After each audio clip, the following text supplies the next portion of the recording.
Chahut Média. Dans les épisodes précédents. Under Pressure. Heureux propriétaire d'un studio d'enregistrement, le Mountain Studio de Montreux depuis 1978, Queen y enregistre plusieurs albums fameux, Hot Space ou The Miracle. Les premiers temps, Freddie Mercury déteste le calme montreusien et ne s'en cache pas. Toutefois, malade du sida dès 1987, il va finalement s'installer dans ce bout de Riviera vaudoise et y toucher un peu de paix.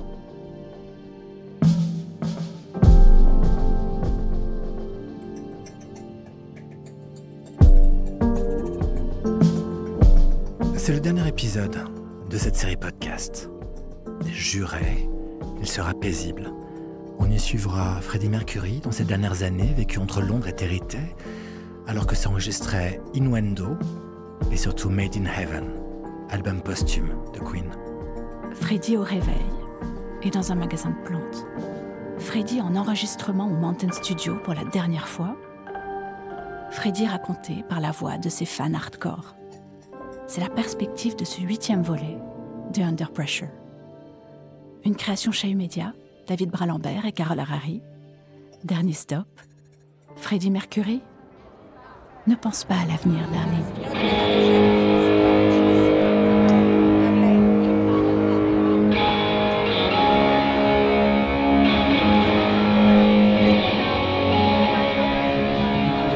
On est un lundi 5 septembre 2022. Je suis à Montreux. Le marché couvert, face au lac, face à la statue de Freddie Mercury. Parce qu'aujourd'hui, le 5 septembre, c'est l'anniversaire de Freddie Mercury. Il aurait eu 73 ans, c'est ce qu'on m'a dit. Je suis près de la statue. C'est impressionnant ce qu'ils ont fait. Les fans de Freddie Mercury l'ont vraiment tapissé avec des gerbes de fleurs. Vraiment des fleurs absolument partout. Why do you love Freddie? Amo Freddie per tutto quello che è, per la sua anima, per la sua voce, per la sua forza, perché lui è leggenda, capito? Grazie.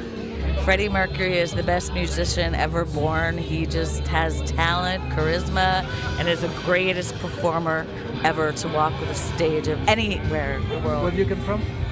I am from Daytona Beach, Florida. Okay. Happy birthday, Freddie. We love you. We love you, Freddie. Happy birthday.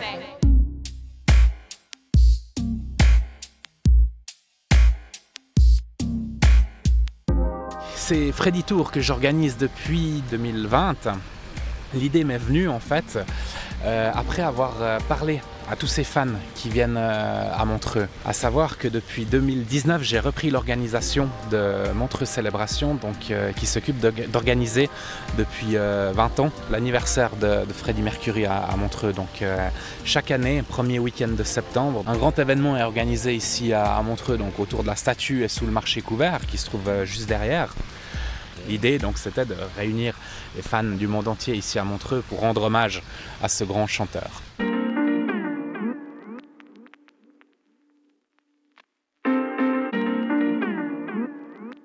J'ai eu l'idée donc de créer ces Freddie Tours avec l'aide de Peter Freestone. Donc ça a pris pas mal de temps de réunir un peu toutes les informations à gauche, à droite pour un petit peu retracer, faire une sorte de fil rouge de ce qui s'est passé à Montreux avec Freddie Mercury. Donc on se balade en ville, on est accompagné d'audio guides qui sont interactifs, qui diffusent des photos.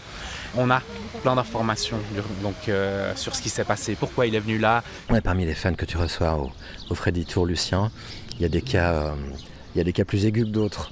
Des très grands fans. J'ai une personne très sympathique d'ailleurs qui a fait le Freddie Tour l'année passée, qui est revenue le week-end passé pour le refaire encore une fois. Elle a fait 10 heures de route exprès pour revenir à Montreux pour refaire le Freddie Tour parce qu'elle m'a dit sur les 2h30, elle n'a pas réussi à tout emmagasiner, que c'était tellement intense qu'elle voulait le refaire pour être sûre de ne pas avoir loupé une seule miette. Elle a tatoué de partout, du logo de Queen, de dessins de Freddie Mercury. J'ai souvent des gens qui ont des gros tatouages vraiment bien imposants sur différentes parties de leur corps qui viennent. 1 parmi les fans que tu reçois au Freddie Tour, Lucien, il y a des cas plus aigus que d'autres. Très grand fan. J'ai une personne très sympathique d'ailleurs qui a fait le Freddie Tour l'année passée, qui est revenue le week-end passé pour le refaire le Freddie Tour parce qu'elle m'a dit sur les 2h30, elle n'a pas réussi à tout emmagasiner, que c'était tellement intense qu'elle voulait le refaire pour être sûre de ne pas avoir loupé une seule miette. Elle a tatoué de partout, du logo de Queen, de dessins de Freddie Mercury. J'ai souvent des gens qui ont des gros tatouages vraiment bien imposants sur différentes parties de leur corps qui viennent. How does it feel at the end of a day like that? Do you like your job in an evening like that? I love my job, but I hate talking to people like you. Alors, est-ce que tu peux me décrire ce qu'il y a autour de nous et ce qu'on voit? Alors, on arrive sur un petit ponton, on a une vue magnifique sur les Dents du Midi qui se trouvent en face, les montagnes, le lac. Donc voilà, ce qu'on a là en face, c'est la vue qu'il pouvait notamment admirer depuis son balcon. Dernier étage donc, de la résidence Les Tourelles qui se trouve à Territet. Donc depuis notre position, c'est laquelle? Alors c'est le grand bâtiment rose qui se trouve en face. Ouais. Si on regarde tout en haut à droite, on a une espèce de grande baie vitrée. Donc ça se trouvait là, c'était pas tout le dernier étage, uniquement la partie de droite. Donc voilà l'appartement qu'il a acheté au début de 91. Il a passé les derniers mois de sa vie alors qu'il était gravement malade ici. Donc c'était pas sa résidence principale, c'était toujours entre Londres et Montreux. Alors je sais que Freddie Mercury et ses musiciens ont eu un peu de mal avec Montreux au début, à s'acclimater parce que c'était une ville un peu embourgeoisée, tellement tranquille et cotonneuse. Thierry Amsalem, président de la Claude Nobbs Foundation, directeur de Montreux Sounds, compagnon de Claude Nobbs. Pour des gens qui fréquentaient les grandes fêtes londoniennes, ça devait être un choc. Et finalement, ils se sont aperçus que, et d'ailleurs Freddie l'a toujours dit, il disait à Montserrat Caballé, si tu veux avoir la paix dans l'âme, viens à Montreux. En fait, il avait découvert qu'il pouvait se protéger à Montreux et puis être beaucoup plus créatif. Et là, il pouvait vraiment être au fond avec lui-même. Vous voyez ?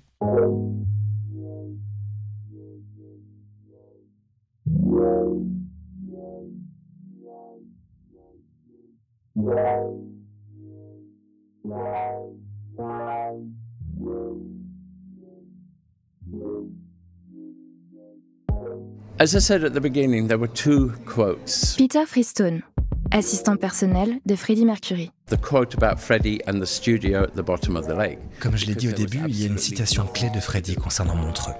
Celle où il juge que la place du Mountain Studio est au fond du lac parce qu'il n'y avait absolument rien à faire ici. Et c'est justement parce qu'il n'y avait rien à faire ici qu'il a décidé d'acquérir un endroit où il pouvait être au calme. Donc il a acheté l'appartement à Territet. Have peace and quiet. So he bought the apartment in Territet. Il n'y vivait pas tout le temps, il y passait peut-être 2 à 3 semaines tous les 2 mois, juste pour s'échapper de Londres.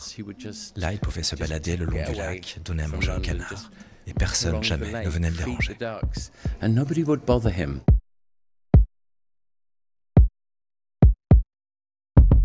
C'était comment cet endroit ? Ah, c'était plein d'objets, bon, je dirais pas rococo, mais il y avait une certaine volupté, et puis ce qui était incroyable, c'était surtout la vue sur le lac. D'ailleurs, il en a beaucoup parlé dans son dernier album. Hein. Et c'était un endroit magique pour lui. Donc pour tout ça, il faut juste imaginer qu'il fallait importer des choses. Il avait des idées absolument extraordinaires parce c'était un vrai artiste. Vicky Vocat, collaboratrice de Claude Nobbs au sein de WEA, studio manager de Queen, aux commandes du Mercury Phoenix Trust. Il avait des idées bien arrêtées et je pense que c'était le dernier projet dans sa vie avec évidemment le disque où il a enregistré les vocaux. C'était le dernier projet de sa vie puis il était heureux. Je pense qu'il était vraiment très très heureux à Montreux. Et vous l'accompagnez avec, j'imagine, à la fois pudeur et puis une admiration, puis une forme d'amitié qui se nourrissait de ces moments. Beaucoup de pudeur, beaucoup de pudeur. C'était une époque qui n'était pas facile, qui n'était pas évidente, parce qu'on ne parlait pas, je veux dire. Moi, je ne l'ai jamais entendu se plaindre. C'était un sacré exemple.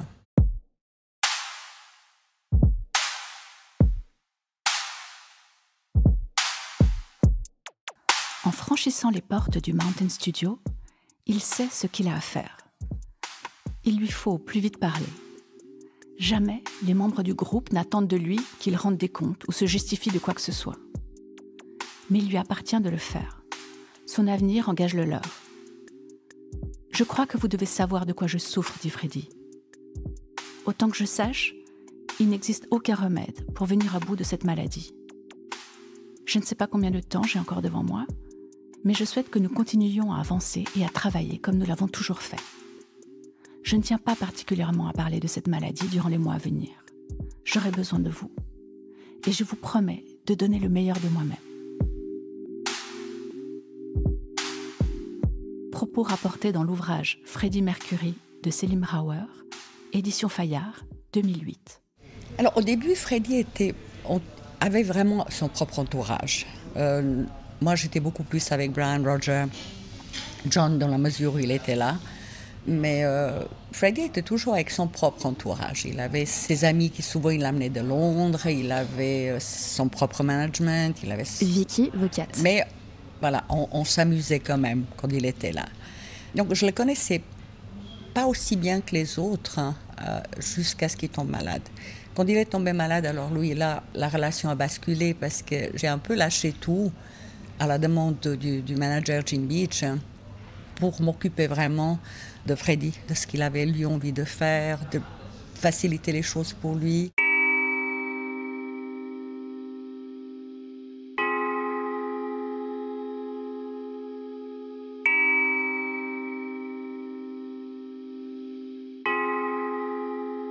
Qu'est-ce que vous aimiez faire ensemble ? On parle de petites choses peut-être aussi. Alors les petites choses, c'était aller chercher des plantes. Il avait un balcon et son compagnon, donc Jim Hatton, était jardinier de métier. Et on allait les trois, on allait faire les jardineries de la région pour trouver des petites plantes pour le balcon. Ouais, ça m'est resté. Vraiment, c'était quelque chose de magnifique. Et puis, et souvent, on allait manger ensemble. C'était un épicurien, il adorait des bons restaurants. Jusqu'à la fin. So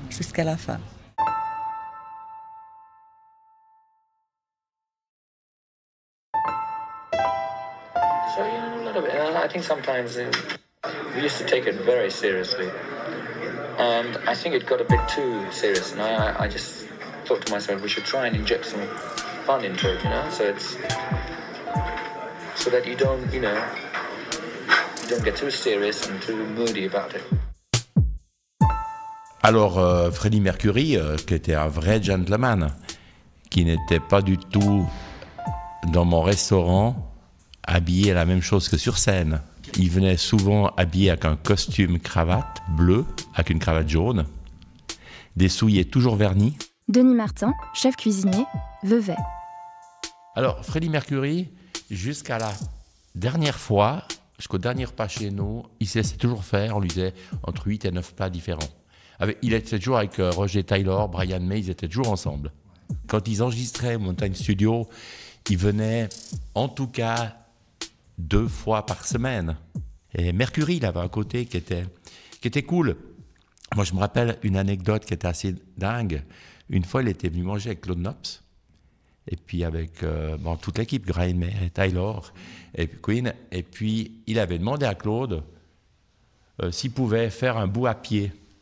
Et depuis, je crois, juste avant Roche, il était venu à pied parce qu'il avait dit « J'ai un petit peu hier soir festoyé et puis j'aimerais bien être en forme quand j'arrive au repas. » Donc il avait fait 4-5 km à pied. Alors c'était rigolo de penser que Freddie Mercury se baladait de Roche à Yvorde au bord de la route cantonale.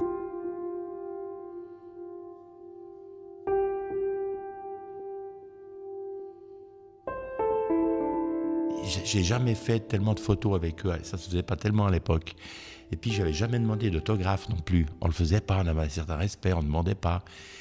Ils sont arrivés les 4, et à un certain moment, au début du repas, je me rappelle toujours, Freddie Mercury, il avait les pieds très enflés.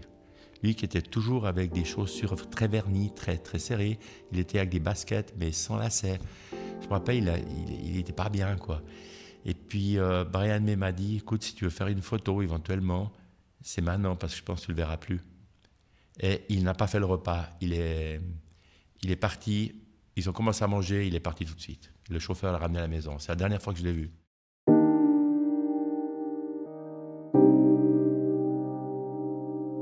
Under Pressure.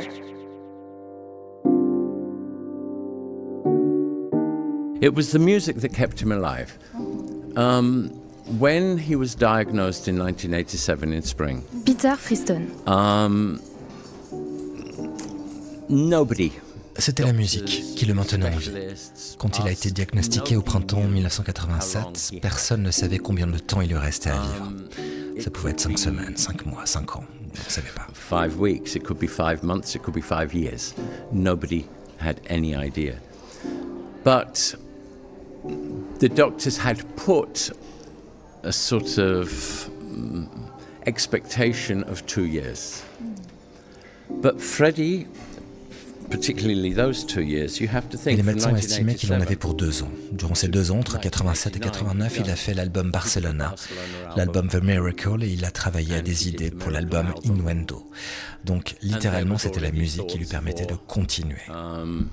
Innuendo. So, it was really, literally the music that kept him going. Freddie m'a appris ça. Ne jamais avoir de regrets. Pense seulement à aujourd'hui et à demain. C'est tout. Je pense que le seul regret qu'il a pu éprouver à la fin, c'est de partir en ayant encore de la musique en lui. Parce que jusqu'au bout, en 99, il a continué à enregistrer.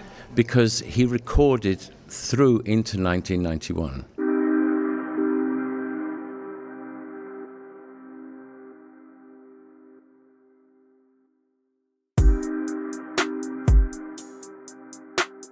Votre tout dernier souvenir du Mountain Studio, qu'est-ce que c'est ? Un souvenir à chérir. C'est le dernier enregistrement de Freddie. C'était le dernier jour d'enregistrement. Ça restera toujours. Ouais, c'est Vicky Vocat. David n'était pas là. Il était malade, David Richards. Et lui, il sentait que ses forces s'en allaient. Il est arrivé au studio, j'ai reçu un téléphone en disant il est prêt, il vient pour l'enregistrement. J'ai essayé d'atteindre David. David n'était pas là. Heureusement, on avait le jeune ingénieur du son, qui est Justin Shirley Smith, qui était l'assistant de David, qui était en stand-by. Et Freddie est arrivé. Et puis on a essayé de rappeler David, sans succès, parce que vraiment il n'était pas bien. Et Freddie a demandé, a dit à Justin qu'il était tout à fait d'accord à ce que ça soit lui qui fasse cet enregistrement. Et ils sont restés vraiment que les deux avec l'ami de Freddie, un des assistants au studio. Et c'était une journée, c'était la dernière journée où il a fait Mother Love au studio, les vocaux de Mother Love. And so I spent the day with him. It was basically just him and me in that control room, because he used to sing in the studio. Justin Shirley Smith, ingénieur du son, ancien assistant du Mountain Studio, collaborateur de Queen depuis les années 1980. And it's an amazing vocal, you know. And even then, j'ai passé la journée avec lui. Il y avait des personnes dans les autres pièces, mais dans la salle de contrôle, et avec nous deux. Et il a chanté incroyablement. Et même à ce moment-là, étonnamment, il racontait encore des blagues. Il était super marrant. Donc c'était sympa, malgré qu'il fût très malade. Il était satisfait des prises. Il était très au fait aussi concernant quelle partie enregistrée était sur quelle prise, ce qui n'était pas évident. Il me disait par exemple, est-ce qu'on peut insérer cette ligne sur la piste 14 ? Lui, il avait toute la chanson en tête, il contrôlait tout.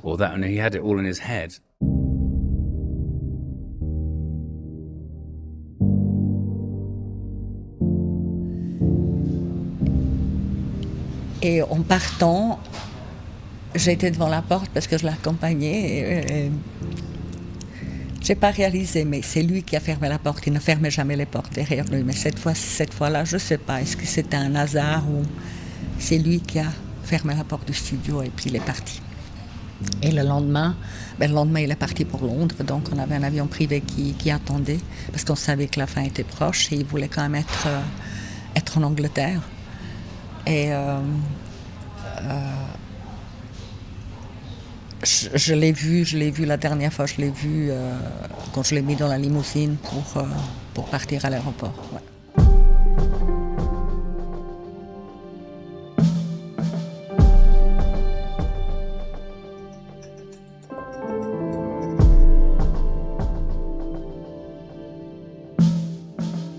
De 1976 au début des années 90, la Suisse romande a été l'environnement dans lequel 3 musiciens fondamentaux du XXe siècle, Nina Simone, David Bowie et Freddie Mercury, ont tenté de sauver leur peau.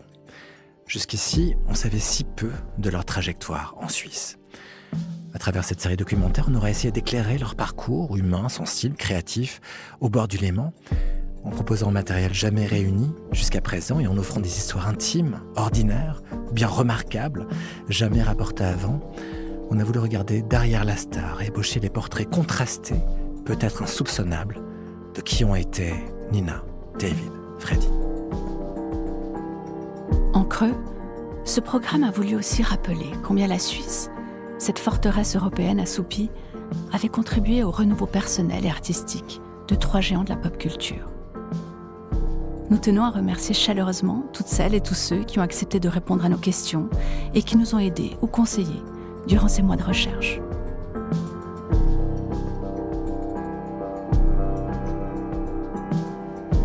C'était Under Pressure, une création Chahut Média. Interview et réalisation David Brun-Lambert et Carole Harari. Lecture et doublage Antonin Schopfer et Chloé Lawson. Prise de son studio Alan Mantilleri. La musique originale est de Superpose. Musique éditionnelle et sound design par Lili Bartou. Traduction Marushka Vidovic. Et création graphique Ramon Vallet. Et une salutation toute particulière aux soutiens sans lesquels cette série n'aurait pu exister. Commune de Montreux, Ville de Nyon, État de Vaud, Fondation philanthropique de Famille Sando, Fondation Ernst Gönner.